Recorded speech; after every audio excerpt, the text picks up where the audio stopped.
continent.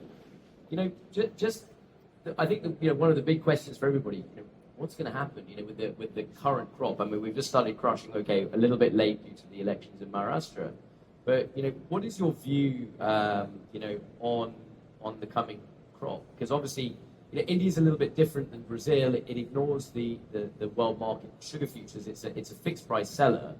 Domestic market is relatively low compared to world market prices. What do you think is going to happen? Could we, how's the crop looking? What's it looking like in UP? How are we looking in Maharashtra? What's going on in Tamil Nadu? How's the monsoon being? What are your thoughts on India? And ultimately, are we going to see any exports? I think just to add to what you said, it's my first year of crushing as a miller, so it's brand new for me. Man. So let's see how my from trader to let's see how this journey takes me into the new life. But anyway, on India, I mean, to summarize India, it's very complicated. I think, as Claudio rightly said, to solve that 1 million ton, you really don't need a market to do it. You need a political will to do it. So India is mainly political now because most of the commodities are under control of the government. Like the rice export was banned, wheat is being banned. I mean, molasses exports, sugar exports are being banned. So I think it's very difficult to, you can make a judgment on supply and demand. You can't make a judgment on what the political decision will be. So I mean, whatever I say, if I walk out of this stage and suddenly Indian exports are opened up, don't blame me for saying wrong things. So jokes apart,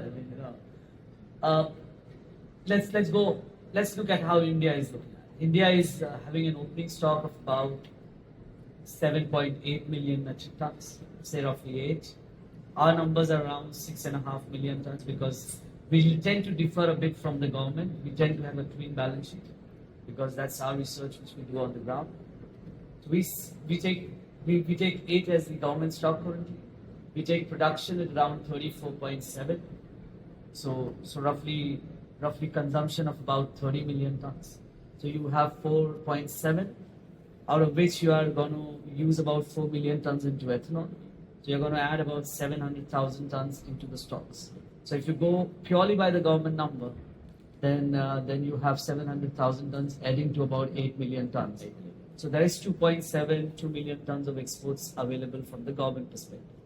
You look at MEIR's perspective, still you are adding 700,000 tons, so you have about 1.5 million tons to export. So export is there on the window, or the door, but when it's going to be issued. We feel Indian government is very efficient. I mean, we are, unlike many other countries where I see the decision comes before the hard numbers are produced. I mean, not critical about Pakistan, but you technically see that on an estimate of 7.5 million tons, they have already released 1.5 million tons. Indian government efficiently works and they look at the hard numbers. I personally feel that around March, we would have our numbers being kind of freeze to around 34.7. And that will be the right time for the government to anticipate. They don't want to over-export too early and then you have a crisis. You see, we are a better model than Brazil currently. I mean, Brazil has a crystallization capacity. Brazil has an X number of crystallization capacity, X number of ethanol capacity. India has 100% of the crystallization capacity, and we have about 9.5 billion liters of ethanol capacity. So the government can take a decision, a hard decision or a soft decision, to move between them. We are not forced to produce ethanol at 14 cents. We can generally maximize our sugar at around. So if you look at Brazilian today, they have a 14 cent of ethanol parity. They have about 22 cents of the sugar prices. Whereas in India, the sugar is at 14 parity and ethanol is at 22 cent parity. Right. So I mean, we are technically a better model than the Brazilians. So I was saying that, just to go back, that March is where I feel the export numbers would come out. And if you start to look at the export parity as the number, I think basis the domestic market, India could export low quality bites at around $470. Yeah, which is, I mean, it's cheap, in comparison today. But if you go by the waterfall, look at how would India exports, So I would say that if world market is at $580 or $570 today, India would export everything as refined because we have enormous amount of capacities in UP. That Yeah. could become a poison pill for March, if I have to say that. Because you could even have deliveries for Absolutely. from So, as so well. you have the Boulder grain sugar available at refined on the March tape or the May tape. And at $560, it's technically parity to the ethanol prices. Then you have, by the waterfall, you will have the low quality whites, which is at around $280. Raws are the last one because it doesn't pay to what these two girls don't pay. So I think to solve Claude's puzzle, that 1 million tons of raws doesn't come out. So we end that chapter and we still hunt for that 1 million ton. I mean, you may have the odd bit of bag raws, but it's gonna, for bulk raws it looks very unlikely. You see, we'll stop crush around 15th of April. So if the export numbers comes out and say around end Well, you of can't March, produce them then. so you can't You produce. can't So even produce them, you yeah. can't sprinkle molasses on them. Yeah. So I think I think that take India as March April as your benchmarking. I would say India ethanol capabilities around 9.5 billion liters. We are already maximizing this year, unless government comes in again shut it down, which I don't think so. Point number 3 on the crop and monsoon. I think the rains have been textbook rainfall for the sugar. I'm not talking about pulses and grains here.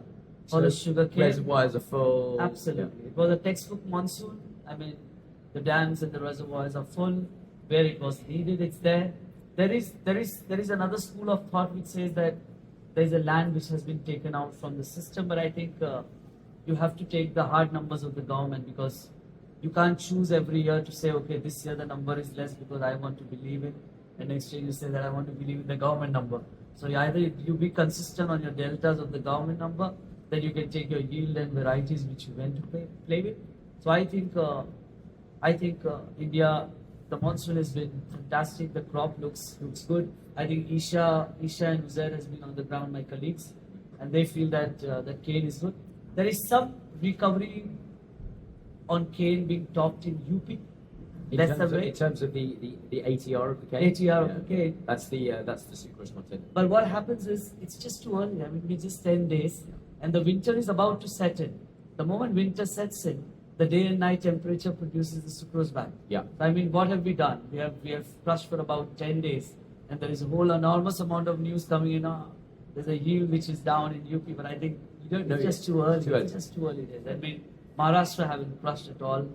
So I think we have to give a time till end of December before we come to say, okay, 33 is the right number, 34 is the right number, 32 is the right number. So I think these are the timelines I would say from my end. And I mean, it's all about, we can keep debating this question. Fantastic. Okay. Well, look, I'm Rahil. We'll come back to some more questions in a sec. I think let's jump on to Vipul. So